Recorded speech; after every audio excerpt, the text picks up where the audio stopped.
To the flag of the United States of America, and to the republic which stands one nation under God, indivisible, with liberty and justice.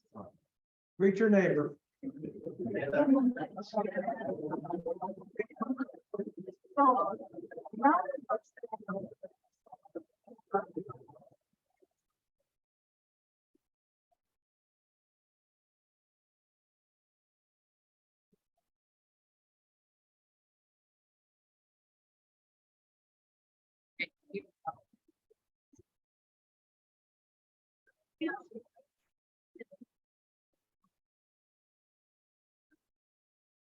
Today's invocation was given by Beth Weaver.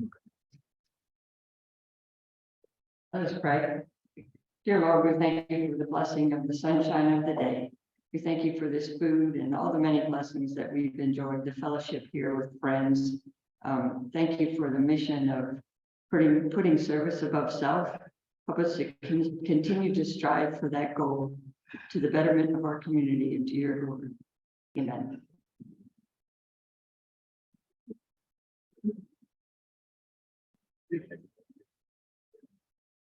Well, welcome to all of you. It's a beautiful day out. Hope you're enjoying the sun. This week's Wayne County Veteran is on the screen. This is how my dad would have been dressed in late 1944, somewhere in Germany. The picture on the floor by his feet shows him in his Jeep named Some Junk, with 2 German prisoners of war sitting on the hood. His M1 Garand rifle is next to him, along with his walkie-talkie. At 1 p.m. today, Secretary Lynn and I will be at the dedication of the new flag park over at the Wayne County Career Center. As you remember, the club, through its Veterans Committee, donated to that project, so we will be there to represent the club. We will be leaving early. It has nothing to do with our speaker. Okay, we'll be leaving early, and so Courtney will be finishing up the meeting. Ron Holtman wanted me to mention about Arbor Day. He couldn't be here today.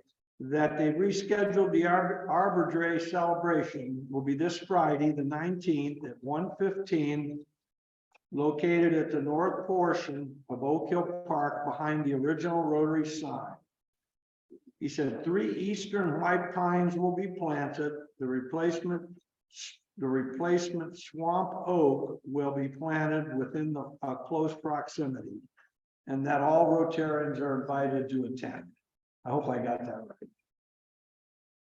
right. You'll see on the on your tables the Maker Fair. Take a look at it, and maybe you can make it to that. At this point, Secretary Lynn, the Secretary's report. Thank you, President Gray. Another meeting where we get to welcome a new member. It was a great meeting. I'd like to call Blair Young forward.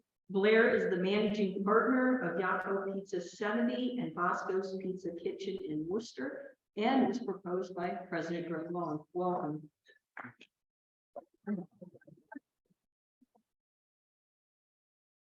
I'd like to thank past President Kim Sayers for subbing last week. She just moved over a couple spots today, so thank you, Kim. Appreciate that. We have one guest today, really 2 guests, but one guest, Marty Starkey, has the microphone. Yes, today my daughter Kelly, she leaves for Sweden and Finland tomorrow to study their educational systems, and she finds the high poles with the flags with me. They haven't been on there, go.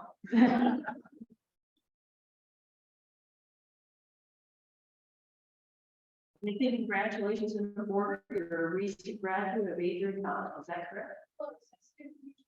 Student teach in the fall. Oh boy, one more hurdle. We also have a guest today joining Dr. Chris Boone, Marzia Cavari, and she's with OARDC.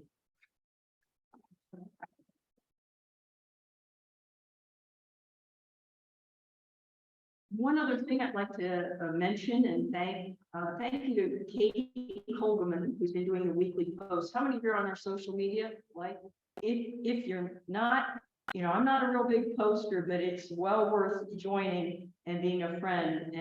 And also Natalie Ramsire, who's been doing our new member profiles. You've seen some of those. And then now she started a new series, the multi-generational Rotary families, and appropriately for Mother's Day, it was Peggy Schmitz and Joy Schmitz, and that was very well done. So thank you.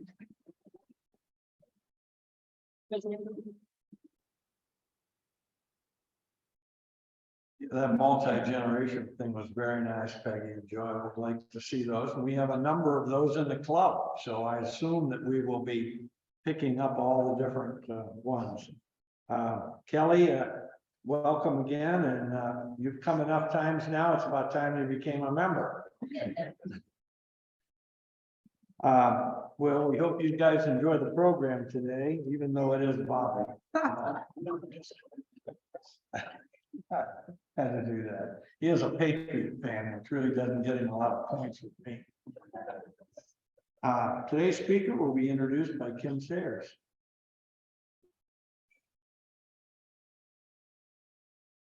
All right.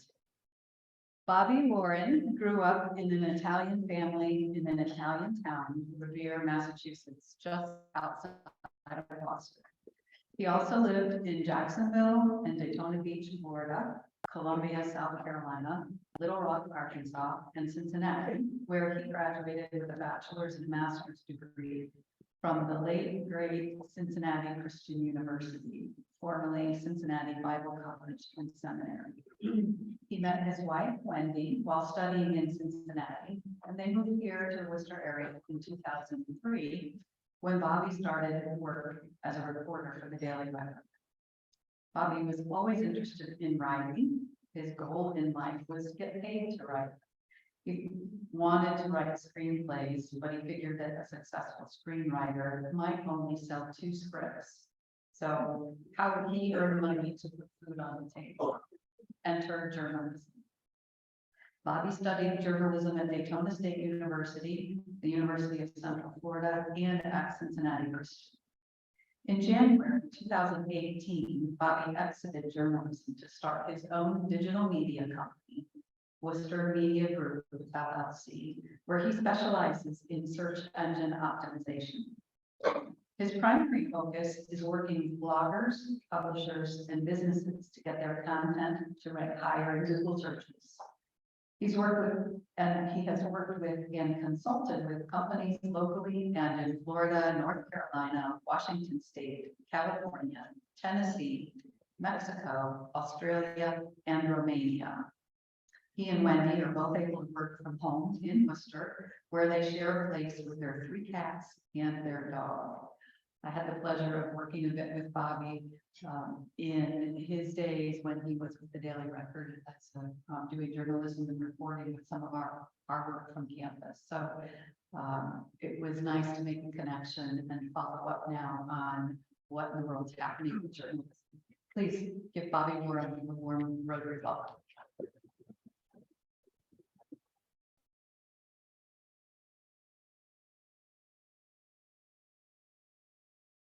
Oh, please, you're plotting on fate. You haven't heard anything yet. I want so my topic is, focusing on the decline of journalism and basically what it means for the general public. So I haven't been in journalism since January 2018. But would you do a favor for me? If I have ever contacted you for a story, if I ever interviewed, did a story about you, would you raise your hand? All right. So now, if you've been contacted by the newspaper just within the last year or 2 for a story, would you raise your hand? Not bad, probably about the same amount. That's pretty good. I didn't think it would be that much. But, when I was young, my father always had a newspaper. He'd read it at the breakfast table before he went to work. He was a chef and he was good. He was a really good chef. My mother's Italian and she cooked better than he did. Right? And when I was a boy, I delivered newspapers. I had an early introduction into journalism per se. I delivered the Boston Herald American. I think it used to be the Herald Traveler, and I had delivered the Boston Globe for a little bit. But as Kim mentioned, my desire was to get paid to write. I wish, and parents, make sure your children have better goals than that, because there was not really a monetary component attached to that desire. And I languished for a long time, really not making a lot of money in journalism. But I loved working for the Dix family, man. I really loved it. I thought I might be at the Daily Record for a year, because the pay wasn't that great. But I absolutely loved it working there. I loved the people I worked with, especially our managing editor at the time, Lance White, and my editor, Janine Kendall. So I loved it there. When I studied journalism, I had very old school professors. If those of you who are old enough to remember Dragnet, what's the key phrase from Dragnet? Just the facts, ma'am, right? And that's what it was: who, what, when, where, why, and how. If you try to get colorful, man, my professors would let me know about it. No, we're not doing that. They just wanted the facts. And so I wonder what my professors would think today about where journalism is, the state of journalism today. Because like I said, they were very strict about, objective journalism, don't let any bias in. And I have to tell you, like, the staff at the Daily Record, when I worked there, man, it ranged from progressive to conservative. And when they wrote their local news stories, you did not detect any political bias. I mean, I think the staff did a really good job of just writing what's happening in the community, and I appreciate it. That didn't always happen at the national level, but here locally, I think we did a pretty good job of sticking close to the facts. And like today, like I'm like an ex-smoker when it comes to journalism. I just have a lot of problems with what I see being passed off as journalism today, with a lot of opinion thrown in, ignoring the other side, thinking, well, there's no longer two sides, or actually three sides to every story. There's my side, your side, and the truth probably somewhere in the middle, right? So it's just not that way anymore. It seems like there's a narrative to push. And one journalist that I really appreciate is Matt Taibbi. I don't know if any of you are familiar with Matt Taibbi. He was involved with the Twitter files. And Matt Taibbi, his politics are left of center, right? He's been very critical of former President Trump, Republican politicians. Personally, he said some nasty things about them. But when it comes to his journalism and Twitter files, he started writing about how, government and big tech were colluding to censor speech. Now, I'm old enough to remember when journalists admired and upheld the First Amendment, not got on the side of government. Matt Taibbi was attacked for exposing all of this. And it's just kind of baffling to me. I just don't understand it, because go watch Matt Taibbi on YouTube, and just when he talks about journalism, that's the way that I was trained. Now, there have been, now what time, I need to be done at what, 12:55 or earlier? So I just have a bunch of bullet points there are a bunch of just stories that I want to share with you.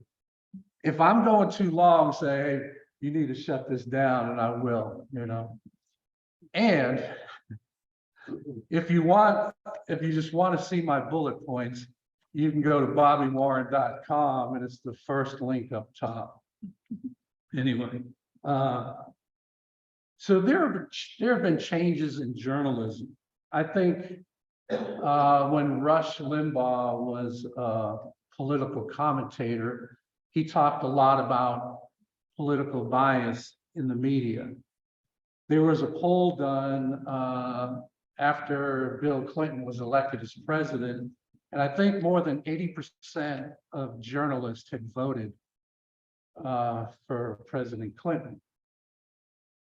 They did another poll, and like 93% of journalists voted for Hillary Clinton. And there was this list, a listserv called Journo List. It had about 400 something left-leaning reporters, academics, people from think tanks and stuff like that. And it seemed to, depends on who you talk to, there seemed to be some coordination and promotion of particular talking points from one side. And what I discovered, is that, because my politics is right of center. I live my life as a social conservative. I interact with others as a libertarian. I'm not here to tell you how to live your life. And for those who are in need, I act very liberally. I'm willing to help them out. I don't, my wife and I give to a lot of organizations and stuff to help underprivileged, because when my mom was raising 4 of us by herself, we were one of those families that got boxes that said, do not open till Christmas, right? So I know what government cheese tastes like, right? And it's not like what you get on Wahlburgers. That's real. That's better cheese than government cheese. They can call it what they want. But what I discovered was that when you have a lot of people whose worldview is from a liberal perspective, what I discovered is that when a conservative would present viewpoints, it just didn't make sense to them. Like, well, what do you mean, cutting taxes will do A, B, and C? What do you mean not supporting this? They just, like, in their mind, it was like, no, that can't be right, right? And so in 2008, Ron Fournier became like Washington bureau chief for the Associated Press. And he basically changed the journalism landscape. He introduced what was called accountability journalism. And this is where we see an effort that reporters can introduce opinion into their writing. And like I said, my journalism professors would not go for that one bit. And so he ushered in this area of opinion-based journalism. Now, all of a sudden, you didn't have to get both sides. I don't care where you stand on the climate change debate. There are studies on both sides saying, hey, look, this is happening. Hey, look, this is happening. But if you're not on the right side of the climate debate, you're not going to get quoted. So journalism really changed. And I remember reading a story years ago about the Rocky Mountain News. Anybody from Denver? Anybody in Colorado? So the Rocky Mountain News was a newspaper before Colorado was a state. And they focused on local news in Denver, and that's what they were known for. Along comes the Denver Post, and they start competing with the Denver Post. The Denver Post was more statewide news, national news, and I was reading about this rivalry, this competition that arose between the two. So if like one newspaper sent 3 reporters to a Broncos game, the other one would send 4. And so the Rocky Mountain News kind of lost that vision of serving the local community. They started focused on statewide and national issues, and from all reports was really an excellent newspaper. But what happens when you don't focus on local news?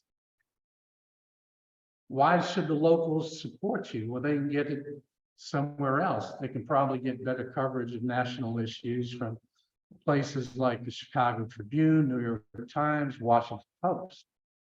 Why should they pay for the local paper for national issues?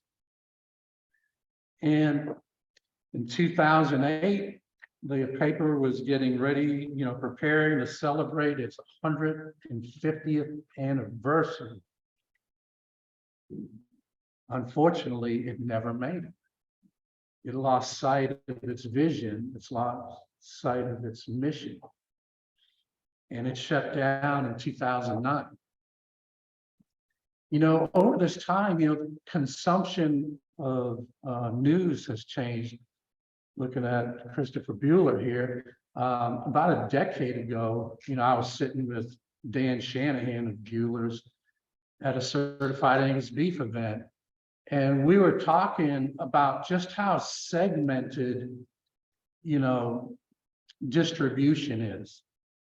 And he was talking about how difficult it is trying to reach customers, because newspapers, have been in decline. So your ad is reaching fewer and fewer people. So then you use like direct mail pieces or shoppers.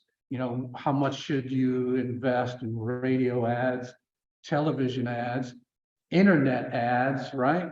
So it's getting harder and harder to reach an audience, and the newspaper audience is shrinking. And, when the internet came along, it was just an added cost, right? All of a sudden, you had to set up your own servers, create websites, update, pay someone to update the website, build the website, maintain the website. And this against a backdrop that the expectation is everything on the internet is what? Free, right? If it's free, it's for me. We want everything free on the internet. So I remember in the early days of the internet, I think I first got on probably around 94 or so. CBSSports.com wanted me to pay $6 a month for a subscription. I said, get out of here. I'm not paying for anything on the internet. It's supposed to be free. I'm not paying, right? So how do you monetize something everybody expects to be free, right? And so newspapers struggled with that for years. Paywalls, they're very disruptive. They're aggravating to the people you want to reach. But how do you make money if you don't have a paywall, right? So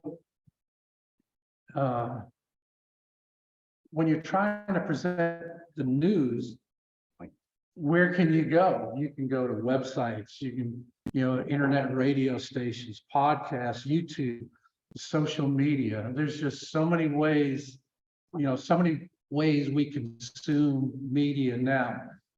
How many here listen to podcasts at least weekly? How many people watch YouTube daily? I'm on YouTube all the time. That's become my favorite station.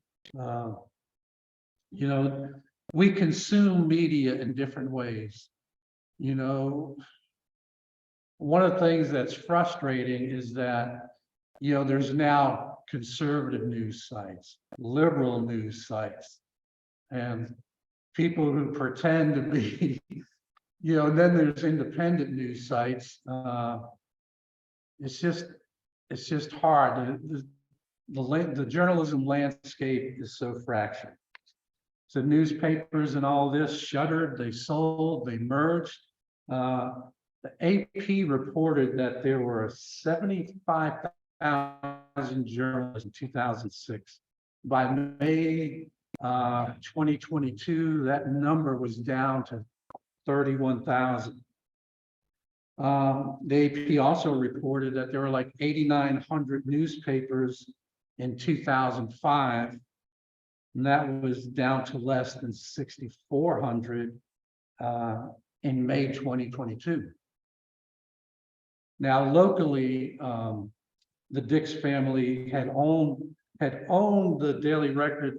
I forget the date. It was in the 1800s, I think, or the Daily Record was started in the 1800s. Not sure when the Dix family bought it, but it sold in February 2017 to Gatehouse Media. Nick, I was parking to come into your building and talk either to you or Susan when I got the news, when one of my fellow reporters, Christy, had texted me, asked me if I'd seen the email, and I had not, so she was the one who broke the news to me. Then in 2019, Gatehouse Media bought Gannett. I had read that Gatehouse was doing Gannett, and Gannett was. They ended up buying Gannett, kept the name, and Gannett had 25,000 employees at the end of 2019. 4 years later, those employees, not necessarily all reporters, is down to 11,000. That's according to NPR. The acquisition eliminated a lot of overlapping jobs.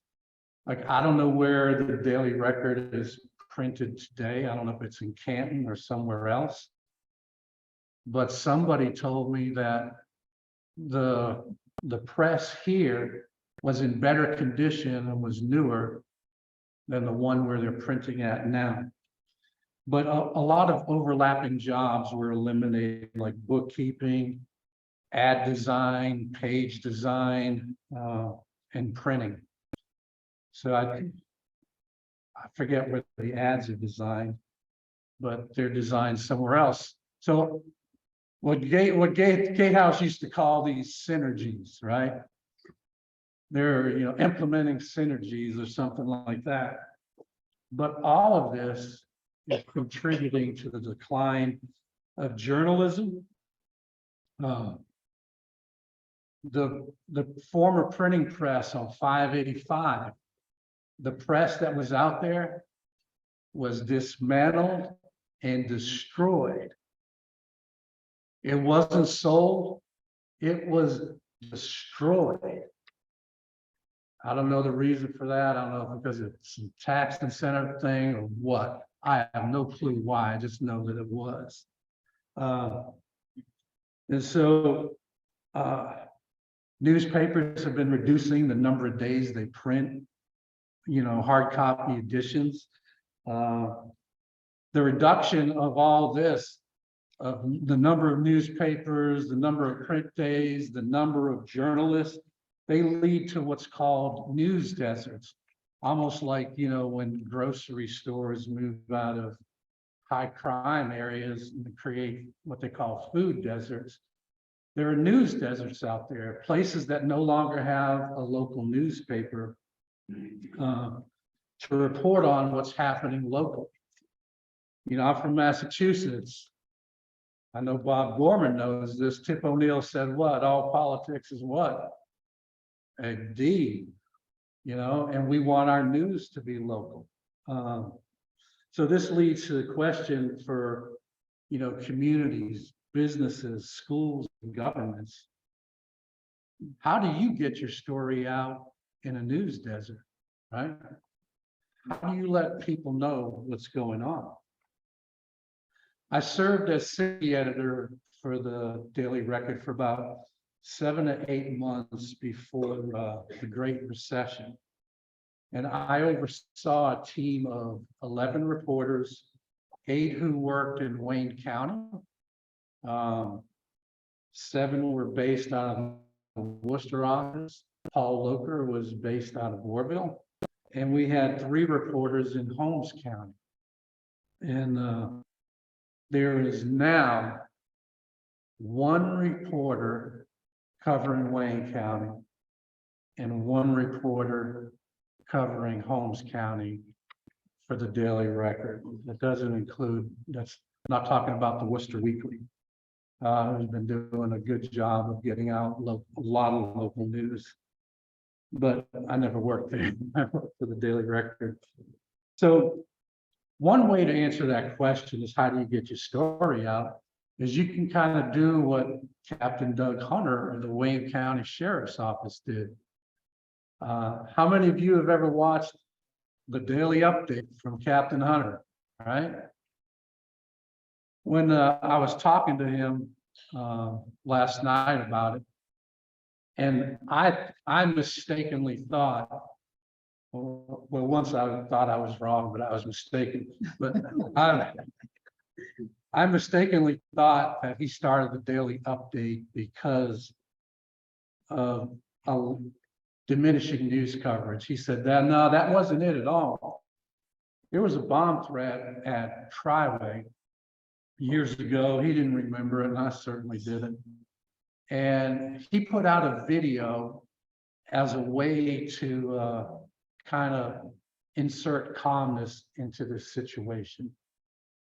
And then later he would put out another one. And then he started doing it daily for years. And I don't think he's really doing it on a daily basis anymore. But when he started, there wasn't any agenda. It wasn't because of a lack of news coverage. But that would happen over time. And because of that, he was still getting his message out because a lot of people were watching his daily updates on Facebook. And it used to be that he saw a reporter from our newspaper every single day. They'd be in the office, they'd go through all the reports, and then they'd see some reports and they'd say, okay, I got some questions about this. He saw the reporter every day. Then there was a change, primarily after Lance White retired, that all of a sudden news coverage was shifting more towards emails and online reports. There was more of a focus on reporters being where, Dan? There was more of a focus of the reporter being there at the desk, 9 in the morning. Can I say for some stupid update or something like that? I forget what it was called. But you had to be there for this meeting. Never mind if you had a 7 o'clock meeting that night, you know, wanting to come in later because you're working, you got to cover a meeting at night.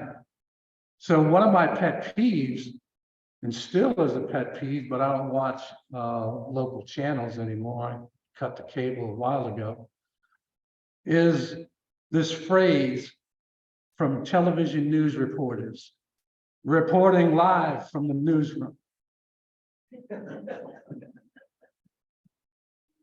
That's what we had become, was reporting delayed from the newsroom, not being out there where the people are.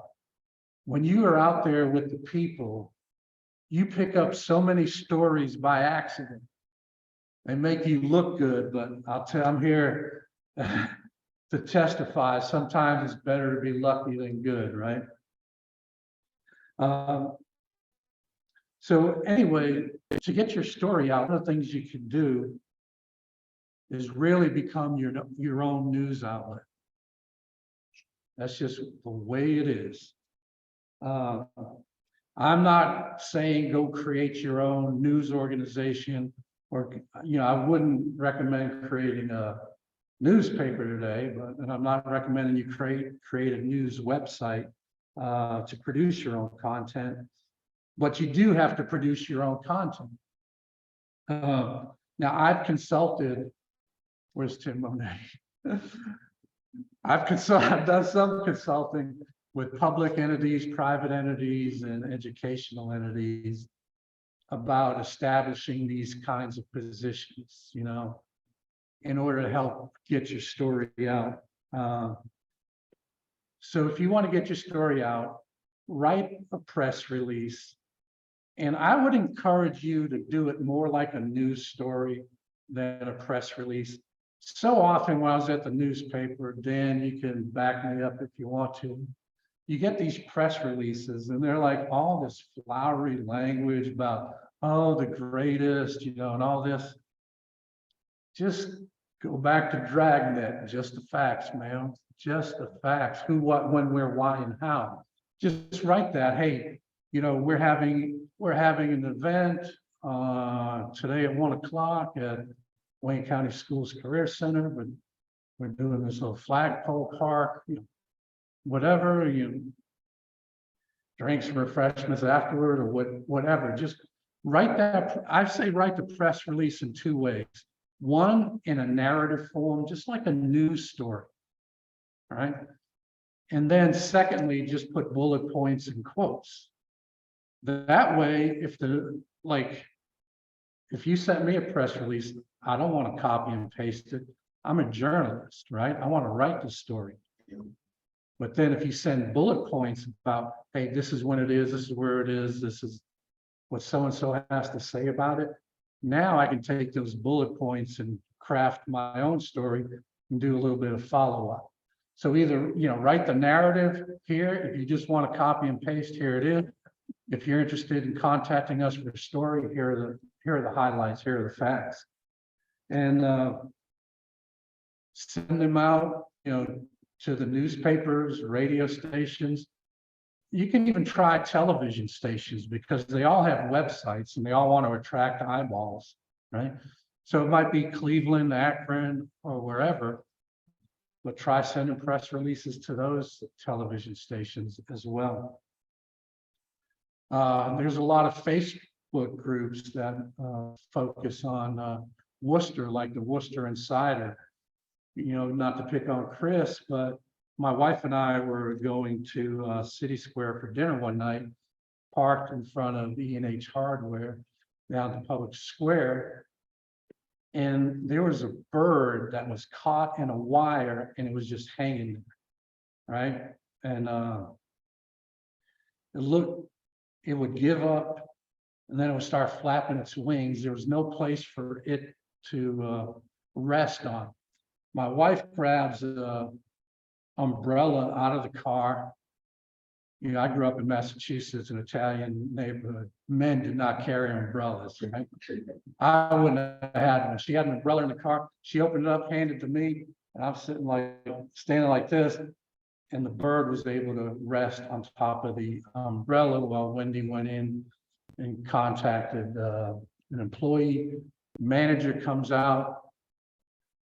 Brian, he acted like he did this every single day of the week. He puts the ladder up, got a glove, and decides he doesn't need the glove, takes it up, gets some wire shears, cuts the wire. The bird is freed and just flies off. So I made a post on Wooster Insider, just telling what Brian did, right? 400, 500 likes, bunch of comments. So don't ignore getting your story out on places like Facebook as well.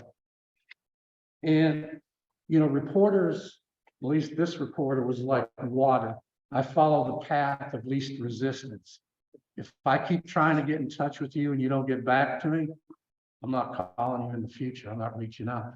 So if a reporter ever reaches out, try to get back to him quickly or her quickly. If you can't speak right now, say, hey, I got your message. I'll be able to speak in just a few minutes.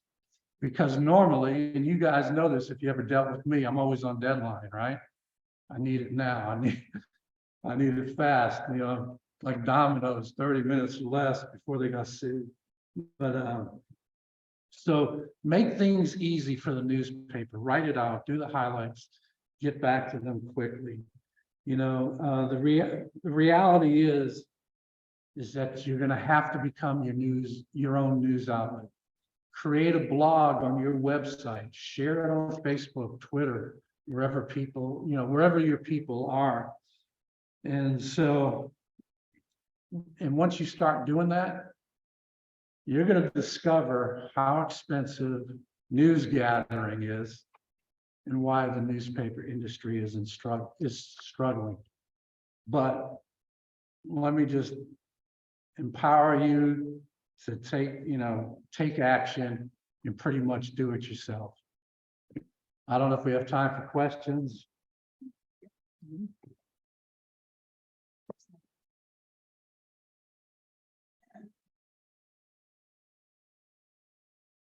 In your expert opinion, are there still any news outlets that you think are as unbiased as possible that you would direct us to? Well, that's interesting because one of the channels I watch on YouTube is Breaking Points. And they have a conservative person and a liberal person there. And they talk to each other. There's no arguing, they talk. So I think Breaking Points is fairly good. But there's an interesting thing happening.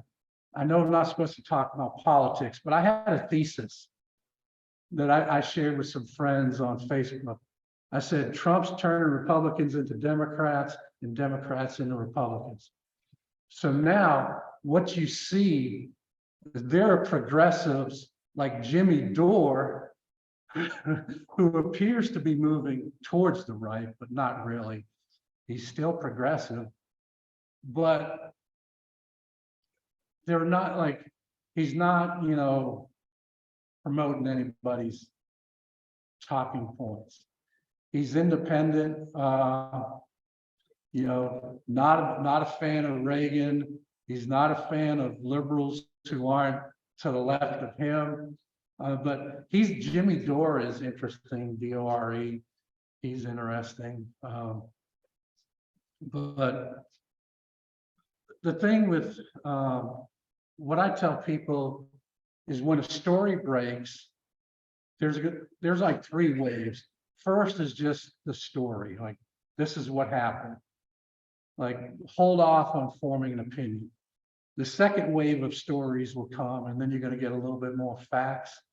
And then the third wave of story comes, and that's when you're getting closer to what really happened.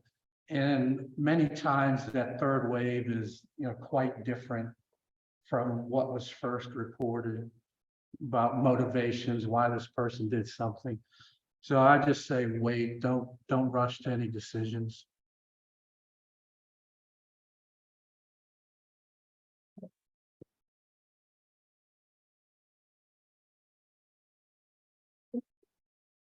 All right, well, thank you so much for your time, and I've never been one, to be honest, that had the daily record sent to my house. I think I'm in that generation where I kind of just read things online, checked Facebook. But when my father discontinued his subscription, I knew something was happening, because that man did not come home. We were not allowed to talk to him until he read his newspaper every single day. So he cut that off a couple years ago, according to my mother. So I was surprised. But in appreciation of your time with us today, we would like to present you with a edition of the Rotary Wheel and the four-way test on the back. This is made locally by the students at the Village Network. Oh, that's awesome. Thank you. Thank you very much. Thank you. All right, just a couple of reminders for you. Don't forget about the Arbor Day celebration that's happening this Friday at 1:15 at the Oak Hill Park. And then next week's program will be Major General John Harris, Adjutant General of the state of Ohio and the Commanding General of the Ohio National Guard. He'll be discussing the state of the Ohio National Guard, so it should be very interesting. So if you know any veterans that like to join us, please bring them next week.